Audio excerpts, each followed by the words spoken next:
A merchant and his donkey. یو تاجر او د هغه خر.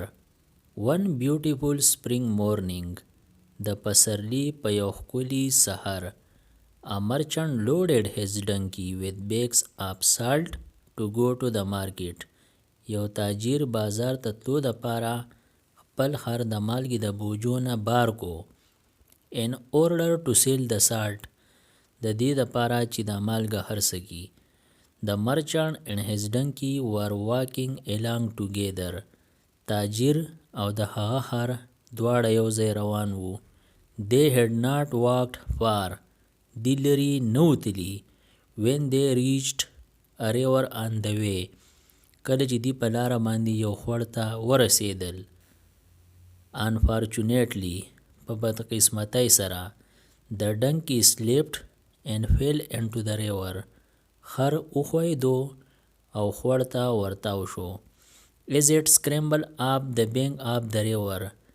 کله چې دی د خوړ غاړې ته راووت. It noticed that the bags of salt loaded on his back had become lighter. دا خبره نوٹ کړه چې د په ملا باندې چې د مالګې کمې بوجۍ دي هغه سپکې شوي دي. There was nothing the merchant could do except return home. وس تاجر نور هیڅ هم نشو کولی خو دی واپس کور ته راغی. Where he loaded his donkey with more bags of salt.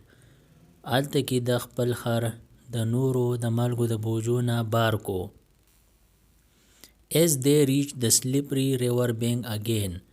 کله چې دی دوباره د خوړ د ښوی غاړې ته ورسېدل.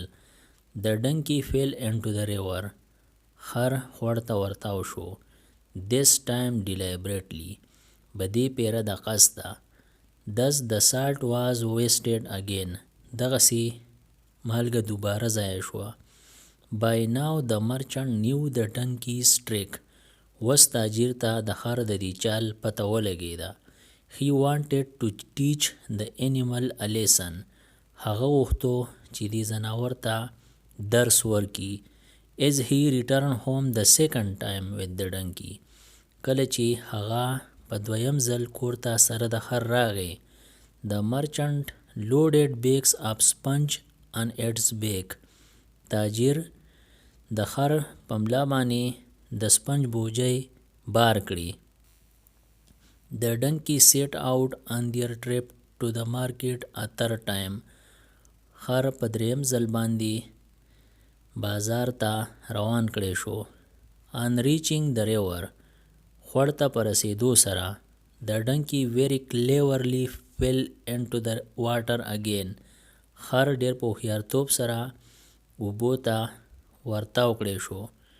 But now instead of the load becoming lighter it became heavier. خو اوس لوډ په سپکېدو په ځای باندې دروند شو. The merchant laughed at the donkey and said. تاجر په خر پورې وخندل او ویې You foolish donkey. ته بېوقوف خره. Your trick has been discovered.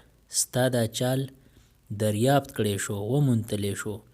You should know that you cannot fool anyone too many times. تا له دا پوهېده پکار دي چې ته یو کس ډېر ځله نشي دوکه کولی.